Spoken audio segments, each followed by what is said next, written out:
교사를 위한 아동학대 대처 및 회복 지원. 교사들이 알아야 할 학대받은 아동이 보이는 특성들. 여러분 안녕하세요. 경북대학교 병원 소아청소년 정신건강의학과의 정운선입니다. 학대받는 아동에게서 보이는 특성에 관한 사례가 있다고 하는데요. 사례를 함께 살펴볼까요? 초등학교 6학년인 A군은 요즘 학원에 가기 싫습니다. 학원은 재미도 없고 지겨운 수업을 듣기 싫었습니다. 그래서 학원을 가지 않았고 결국 아빠에게 들키고 말았습니다. 아빠는 불같이 화를 내며 A군을 끌고 방에 들어가 문을 잠그고 때렸습니다. A군은 이제껏 보지 못한 아빠의 모습이 무섭기도 하고 아빠가 때리는 것이 너무 아프기도 했습니다. 그러다 갑자기 배가 너무 아팠습니다. 결국 A군은 병원에 가게 되었고 간혈종과 비장파열이라는 진단을 받게 되었습니다. 의사와의 면담에서 아빠는 A군을 사랑하지 않아서 아이를 때린 것이 아니라고 말했습니다. 아이들이 말을 안 들을 때는 때릴 수 있는 것 아니냐며, 특히 남자아이는 말을 안 들으면 때려야 한다며 아동학대라는 사실을 인지하지 못하는 태도를 보였습니다. 사례는 잘 보셨나요? 이 아버지는 의사와의 면담에서 주변 친구들에게 물어봐도 남자애는 때리면서 키워야 한다고 했다며 자신의 주장을 굽히지 않았습니다. 가정 내에서 아동을 훈육할 때에는 때려도 된다는 생각 자체가 아동을 학대에 노출시키게 되는데요. 학교 선생님들은 가정에서 발생하는 아동 학대에 대해 알게 된다면 그 아동들을 위해 신고를 하셔야 하는 분들입니다. 그러기 위해서는 학대받은 아동들이 나타내는 행동과 신체에 나타나는 표시를 민감하게 알아차리는 것이 중요합니다. 이번 시간에는 학대받은 아동이 보이는 특성에 대해 좀 더 자세히 알아보겠습니다. 체크. 여러분의 학습 정도를 미리 점검해 보겠습니다. 문제를 잘 읽고 맞으면 O, 틀리면 X를 선택하세요.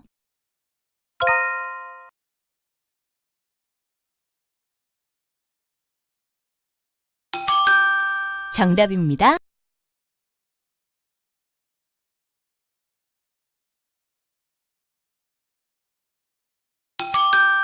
정답입니다.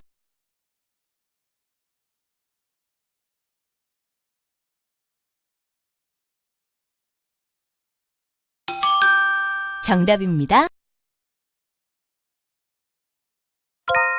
이번 시간 학습을 통해 학대받은 아동의 행동적 특성과 신체적 특성을 설명할 수 있으며 학대로 인한 병원 신체 검사 시 유의점에 대해서도 설명할 수 있습니다.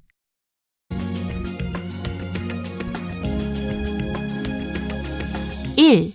학대받은 아동의 행동적 특성. 지금부터 교사가 알아야 할 학대받은 아동이 보이는 특성에 대해서 알아보겠습니다. 아동이 선생님들께 와서 선생님, 저 학대받고 있어요 라고 말하면 좋겠지만 실제로 아동들이 그렇게 하지는 않습니다. 그러므로 아동 학대와 관련되어 다음과 같이 나타나는 특정 행동들을 민감하게 인지해야 합니다. 아동들이 학대를 받게 되면 보이게 되는 행동적 특성으로 비정상적으로 두려움이 많은데요. 다른 아동이 울면 본인은 전혀 울 상황이 아님에도 따라오는 경우를 예로 들 수 있습니다. 또한 이와 반대로 지나치게 유순한 경우도 있습니다. 사소한 것에도 화를 내는 학대자로부터 자신을 보호하기 위해 마치 투명인간인 것처럼 행동합니다. 관련 사례를 살펴볼까요? 30대 후반 엄마가 8살 된 B군을 데리고 은행에 자주 일을 보러 왔습니다. 은행 직원은 그때마다 B군에게 잘 있었니? 하며 인사를 건넸지만 아이는 말이 없었습니다. 학교 갈 나이로 보이는데 학교에 다니지 않는다고 했죠. 또래보다 말하는 것이 어눌해 일상적 대화도 하기 어려워 보였습니다. 가끔 B군의 얼굴에 멍이 들어 있었습니다. 은행 직원은 아동학대가 의심된다며 아동보호기관에 신고했습니다. 가정 현장 조사를 해보니 B군의 허벅지와 엉덩이에 맞아서 생긴 상흔이 있었습니다. 또한 볼과 입술, 눈가에 멍이 있고 부은 상태로 명백한 아동학대였습니다. B군은 정신지체 2급으로 이해력과 판단력이 현저히 떨어져 있었고 사소한 잘못을 반복하는 상황이었으며 B군의 엄마는 장애아동의 특성을 전혀 이해하지 못한 채 훈육이라는 명목으로 신체적 체벌을 지속했던 것입니다. 사례는 잘 보셨나요? 이처럼 학대받은 아동들은 사람을 믿지 못하거나 경계심을 드러내는 행동을 보이기도 합니다. 선생님께서는 잘 해주려고 노력하는데 경계심을 풀지 않는 아동이 있다면 학대를 의심해 볼 수 있습니다. 학대 아동들은 누군가와 살짝만 부딪혀도 화들짝 놀라는 등 신체 접촉을 두려워할 수도 있고 위험 신호에 민감한 반응을 보이기도 합니다. 예를 들어 구급차가 사이렌 소리를 내면서 지나가도 깜짝 놀라는 경우가 있죠. 때로 부모와 자식이 역할이 서로 바뀌어 아동이 부모를 돌보고 있는 듯하며 아동이 부모의 요구를 충족시키려고 노력하는 태도를 보이기도 합니다. 아동이 부모를 과도하게 걱정하는 것은 자연스러운 상황이 아니며 학대를 의심해 볼 수 있습니다. 학대 가해자 중 적지 않은 퍼센트를 차지하는 사람은 부모입니다. 아동에게 도움을 주고 보살펴줘야 하지만 아동과 시간을 많이 보내는 사람들이 실제로 학대를 할 가능성이 높습니다. 이처럼 가정 내에 학대 가해자가 있다면 아동은 집에 가는 것을 꺼려합니다. 아침 일찍 학교에 와서 오후 늦게 집에 가는 아동이 있다면 주의 깊게 관찰해야 합니다. 선생님들께서는 교실 내에 이런 아동이 없는지 파악하시는 것이 중요합니다. 교실 내의 아동 중에서 작은 자극에도 폭발하는 분노를 보이거나 일탈적인 비행 행동이 있는 아동이 있다면 가정에서 부모가 그렇게 행동할 확률이 높습니다. 일탈적인 비행으로는 학교에 지각을 하거나 동물을 괴롭히고 물건을 훔치고 때때로 방화를 저지르는 아동도 있습니다. 이때 선생님들께서는 아동이 가정에서 학대를 받고 있는 것이 아닌지 생각을 해보셔야 합니다. 성학대를 겪은 아동은 다른 사람과 관계 맺는 방식을 잘 모르기도 합니다. 성학대를 겪은 아동은 사랑받은 경험이 적고 성적 행위를 통해 사랑을 받기 때문에 그것이 어떤 의미인지도 모른 채 기쁘게 해줄 수 있다고 생각하기 때문이죠. 또한 과도한 성적 행동을 보이거나 나이에 맞지 않는 성지식을 보이는 아동이 있다면 성학대를 의심해 볼 수 있습니다. 또한 성적 활동이나 공격성을 주제로 한 미술 활동이나 놀이를 포함하는 경우도 있습니다. 실제로 한 지역에서 아동이 쉬는 시간에 성관계를 흉내내는 성놀이 행동을 보이는 것을 통해 집단으로 성폭력이 있었다는 것이 드러난 사례도 있습니다. 선생님들께서는 아동의 행동이 성학대 피해의 표시일 수 있다는 것을 아셔야 합니다. 그 밖에 학대를 겪은 아동들의 특성들로는 물질 남용, 자살 시도, 수면의 어려움, 악몽 등이 있습니다.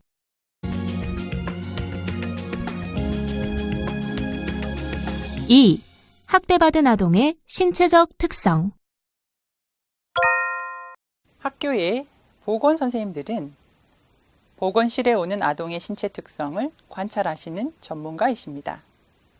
때문에 아동의 신체에 학대를 받고 있다는 소견을 발견하신다면 아동을 좀 더 자세히 살펴봐 주십시오. 일반적으로 학대자들은 아동에게 학대받는 것에 대해 아무에게도 말하지 말라고 명령하기 때문에 아동은 몸에 난 상처에 대한 질문에 대답을 잘 하지 못합니다. 대답을 하더라도 그 설명이 앞뒤가 맞지 않는 경우가 대부분입니다. 선생님들께서는 아동이 자신의 상처에 대해 설명하지 못하거나 앞뒤가 맞지 않는 설명을 할 때에는 반드시 학대를 의심해 보셔야 합니다. 학대를 받은 아동들은 다음과 같은 신체적 특성을 보이게 됩니다. 먼저 학대의 흔적은 옷의 가린 부분에 많습니다. 학대 가해자들은 아동을 학대했다는 사실을 들키고 싶지 않기 때문에 보이지 않는 부분에 상처를 내게 됩니다. 따라서 계절에 맞지 않는 긴 팔을 입고 다니거나 더운데도 목이 올라오는 옷을 입은 아동이 있는 경우, 또한 허벅지 안쪽이나 팔꿈치 안쪽과 같은 놀다가 다치기 어려운 부위에 칼이나 다리미 등에 의한 멍이나 베인 상처가 있다면 반드시 아동학대를 의심해봐야 합니다. 어떤 경우에는 화상을 입히는 경우도 있으며 아동의 손을 뜨거운 물에 넣기도 합니다. 이때 아동의 손에 장갑을 낀 것 같은 모양의 화상이, 다리에는 스타킹을 신은 것 같은 모양의 화상이 생기게 됩니다. 그 밖에 회음부에 있는 화상, 알고 있는 물체 모양의 화상, 담뱃불로 지진 상처, 특히 회복 속도가 다양한 여러 부위의 화상 등이 나타날 수 있습니다. 또한 아동에게 골격계 손상과 뒤쪽 척추 손상 등 여러 군데의 골절이 발견되었다면 아동학대를 의심해 보셔야 합니다. 관련 사례를 살펴볼까요? 학령기의 아동은 아니나 친부에 의해 뼈가 심하게 다친 아동의 사례를 한번 보시겠습니다. 5세 2개월이 된 남아가 친부로부터 학대당해 온몸에 골절상을 입고 병원에 왔습니다. 골조형 검사 시행 결과 아동의 온몸에 다발성 손상을 발견했습니다. 이때 학대로 인해 성장판을 다친다면 아동에게는 치명적인 상처이며 평생 장애를 입고 살아갈 수도 있습니다. 위의 사례는 학령 전기의 어린 아동에 대한 것입니다. 만약 5세 때 드러나지 않았다면 이 아동은 학대를 계속 당하고 있을 상태에서 학교에 입학을 하게 됩니다. 초등학교 선생님들께서 이런 아동을 조기 발견하여 아동을 학대로부터 구하는 것이 얼마나 중요한 것인지를 생각하게 되셨을 겁니다. 성학대와 관련된 증상으로는 복통이나 두통과 같은 모호한 신체적인 불편감, 2차적인 야뇨증 혹은 유분증, 외음부가 부어있거나 움직일 때의 통증, 열상과 같은 항문 성기 부위 손상, 성기 주변의 흉터나 멍, 항문 확장이나 흉터, 반복된 비뇨기계의 감염이나 혈뇨, 항문 열상이나 대변의 혈액 등이 나타납니다. 사실 잘 알고 계시겠지만 아동 성학대에서 신체 증상이 없는 경우도 많습니다. 그리고 성학대를 겪은 것은 오래전이지만 이후에 학교에서 성교육을 받으며 그때 성학대였다는 것을 깨닫게 되는 경우도 있습니다. 그렇기 때문에 갑자기 배가 아프다거나 배에 아기가 있다고 하는 경우도 있습니다. 2차적으로 지연된 외상 후 스트레스 장애를 나타내기도 합니다. 관련 사례를 살펴볼까요? 시양의 악몽은 7년 전 엄마가 집을 나가고 초등학교에 들어가면서부터 시작되었습니다. 시양의 아버지 윤모 씨는 학교에 다녀온 시양에게 목욕을 하자며 화장실로 데려갔고 성폭행을 시도하였으나 실패로 끝났습니다. 이후에도 윤 씨는 지속적으로 시양에게 성학대를 자행했는데요. 4학년 때는 거실에서 오빠와 함께 TV를 보던 시양을 안방으로 불러 소리를 내면 죽이겠다고 협박한 뒤 성추행하기도 했습니다. 시양이 초등학교 고학년이 되면서 아빠의 행동이 잘못된 것임을 느낄 나이가 되자 윤 씨의 행동은 더 이상해졌습니다. 중학교 때부터 시양을 학교에 보내지 않았고 시양이 샤워하는 장면을 휴대전화로 몰래 찍거나 성추행하는 대가로 용돈을 주겠다고 꿰기도 했습니다. 지난 6월 윤 씨는 결국 시양을 성폭행하기까지 했습니다. 아빠의 성폭행 사실을 숨겨오던 시양은 술에 취해 행패를 부리던 아빠 윤 씨를 경찰에 신고했습니다.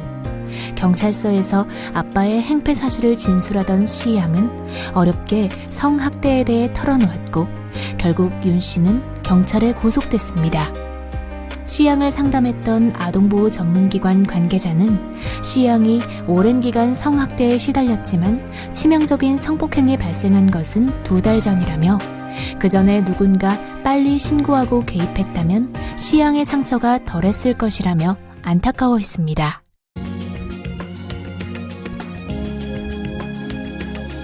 3. 학대로 인한 병원 신체 검사 시 유의점. 앞으로 나올 내용은 선생님들께서 직접 하시는 역할은 아니지만 성학대 피해 학생을 병원으로 데려가는 분이나 학교에서 성학대 피해자를 돌보셔야 하는 분들이라면 알고 계셔야 하는 사실들입니다. 아동을 공감해주고 지지해주기 위해서는 그 아동의 경험을 알고 이해하는 것이 중요하니까요. 다만 모든 성학대 피해자가 똑같은 경험을 하지는 않는다는 것을 미리 말씀드립니다. 성학대를 입증하기 위한 가장 확실한 방법은 증거를 발견하여 제시하는 것입니다. 미국 소아청소년 정신의학회에 따르면 신체적 증거가 있을 경우 가해자들이 법적 처벌을 받을 가능성이 2.5배 높은 것으로 밝혀졌습니다. 처벌이 중요한 이유는 특히 어린 아동은 자신을 괴롭힌 사람이 감옥에 가거나 처벌을 받는다면 자신은 안전하다고 생각하게 됩니다. 그리고 학대자가 처벌을 받는다는 사실은 성학대가 자신의 잘못이 아니며 가해자의 잘못임을 확신할 수 있도록 만들어줍니다. 그런데 성장기의 아동은 상처가 빨리 났기 때문에 학대의 증거가 빨리 없어집니다. 따라서 학대가 72시간 내에 일어났을 경우 신체 검사는 신체적 증거를 얻는 것을 목적으로 즉시 이루어져야 합니다. 또한 증거를 수집하기 위해 응급실 의사에게 위기 대처와 증거 수집을 포함하는 급성 평가를 시행할 것을 요구하셔야 합니다. 각 지역마다 성폭력 전담 의료기관들이 있습니다. 성폭력에 대한 평가는 숙련된 의사가 검사를 하는 것이 권유됩니다. 아동을 위해서 검사는 가능한 한 적은 수의 의사에 의해 가능한 한 적은 수로 시행되어야 합니다. 가끔 응급실 의사를 못 믿겠다며 이곳저곳 다니면서 검사하시는 분들도 있는데 이는 오히려 아동을 힘들게 할 수 있습니다. 성학대 이후 신체 검사 시 유의해야 할 점은 무엇일까요? 먼저 검사 전에 각 단계에 대한 자세한 설명이 있어야 합니다. 검사에 의한 추가적인 심리적 외상이 없도록 해야 합니다. 따라서 아동의 불안을 다루기 위해 적절한 시간을 할애해야 하며 아동이 불안해하지 않도록 상황에 대해 충분하게 설명해 주어야 합니다. 둘째, 입, 성기, 회음부, 항문, 엉덩이, 허벅지 검사에는 특별히 주의를 기울여야 합니다. 그리고 보호자뿐 아니라 아동이 미리 잘 알고 있는 지지적인 성인이 함께 있어야 합니다. 부모님이 같이 있어주시면 좋겠지만 혹시 힘드시거나 상황이 여의치 않다면 아동의 편에 설 수 있는 사회복지사나 지역 아동보호 전문기관의 전문가, 선생님 등이 함께 있어주셔야 합니다. 셋째, 신체 소견뿐 아니라 발달적, 성장, 지적, 정서적 측면을 포함하여 상세한 검사를 하여야 합니다. 이때 아동의 여러 가지 측면에 대해 상세히 검사를 해야 하며 병력 청취는 자세하게 해야 하고 가능하면 신체 검사 전에 시행되어야 합니다. 법의학적 샘플 채취가 필수적이고 아동이 협조할 수 없다면 재워서 시행하는 것도 고려해야 합니다. 이때 주의하실 점은 예, 아니오의 문답은 증거 채택이 되지 않습니다. 따라서 질문에 대한 답을 암시하지 않도록 주의해야 합니다. 그래야 아동이 자신의 발달 수준에 맞는 답을 할 수 있습니다. 넷째, 신고기관에 적절히 보고하는 것과 자세한 기록이 필수적입니다. 아동이 여러 가지 진술을 할 수 있으므로 첫 번째 진술은 녹음을 해두셔야 합니다. 그래야 아동에게 반복 질문을 하지 않을 수 있고 진술이 오염되는 것을 막을 수 있습니다. 다섯째, 교사와 부모는 회복에 대해 안심시켜 주어야 합니다. 부모님이 말해주는 것이 가장 효과적인데요. 때때로 부모님의 격앙된 반응을 보이며 질문을 하면 아동이 입을 닫게 되는 경우도 있습니다. 따라서 부모님이 아동에게 혹은 선생님이 아동에게 이제는 안전해, 엄마, 아빠가 보호해줄게 라고 말해주는 것이 중요합니다. 학대받은 아동의 치료에 있어 가장 중요한 것은 아동의 안전 확보입니다. 더 이상의 학대 및 학대의 후유증으로부터 아동을 보호하고 안전을 보장해야 하므로 학대 사실을 발견한 후 가능한 빨리 아동보호 전문기관에 신고하여야 합니다. 본 차시에 적용하기 시간입니다. 관련 내용을 확인해 보겠습니다. 그렇다면 성학대 이후 신체 검사를 할 때 유의할 점에는 어떤 것들이 있나요? 앞서 살펴보았지만 성학대 이후 신체 검사를 할 때에는 여러 가지 사항들을 주의해야 하는데요. 검사 전에는 각 단계에 대한 자세한 설명이 있어야 합니다. 그리고 입, 성기, 회음부, 항문, 엉덩이, 허벅지를 검사할 때는 특별히 주의해야 합니다. 그리고 신체 소견뿐 아니라 발달학적, 성장, 지적, 정서적인 측면을 포함해서 상세한 검사를 해야 합니다. 또한 신고기관에 적절히 보고해야 하며 자세한 기록을 남겨두어야 합니다. 마지막으로 교사와 부모는 회복에 대해서 아이한테 설명하고 안심시켜야 하죠.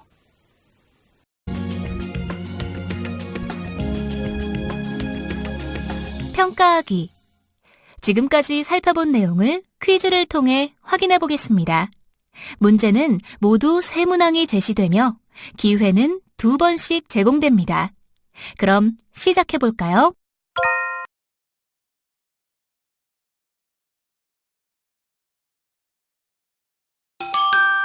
정답입니다.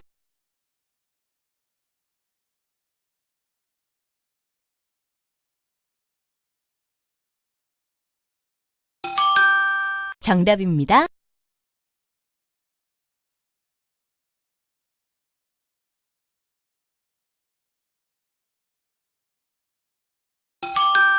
정답입니다.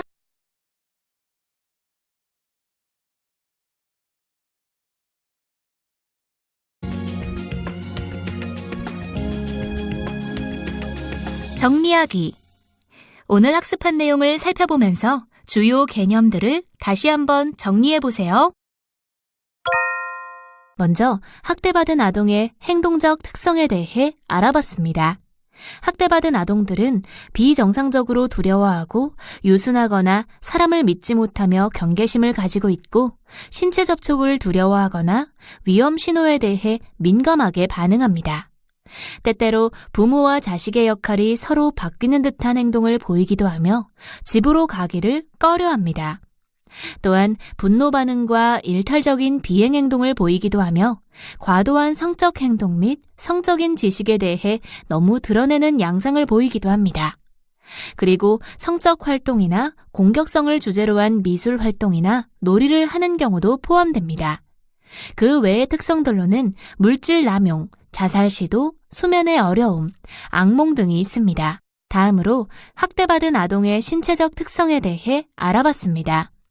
학대받은 아동들의 신체적 특성으로는 상박이나 허벅지 안쪽과 같은 놀다가 다치기 어려운 부위에 있는 물체의 모양을 본뜬 멍이나 베인 상처, 다리에 스타킹을 신은 것 같은 모양의 화상, 손에 장갑을 낀 것 같은 모양의 화상이 나타날 수 있으며 그 밖에 회음부에 있는 화상, 알고 있는 물체 모양의 화상, 담뱃불로 지진 상처 등의 화상이 나타날 수 있습니다. 그 밖에도 아동에게 골절이 나타날 수 있으며 성학대와 관련된 증상들도 나타날 수 있습니다. 마지막으로 학대로 인한 병원 신체 검사 시 유의점에 대해 알아봤습니다. 피해 아동과 병원에 동행할 경우 성학대를 입증하기 위한 가장 확실한 방법은 증거를 발견하여 제시하는 것입니다. 성학대 이후 신체 검사 시 유의할 점은 검사 전에 각 단계에 대한 자세한 설명이 있어야 합니다. 입, 성기, 회음부, 항문, 엉덩이, 허벅지 검사에는 특별히 주의를 기울여야 하며 신체 소견뿐만 아니라 발달적, 성장, 지적, 정서적 측면을 포함하여 상세한 검사를 하여야 합니다. 신고기관에 적절히 보고하는 것과 자세한 기록은 필수이며 교사와 부모는 아동의 회복에 대해 안심시켜 주어야 합니다. 지금까지 교사가 알아야 할 학대받은 아동이 보이는 특성들에 대해 학습했습니다. 수고하셨습니다.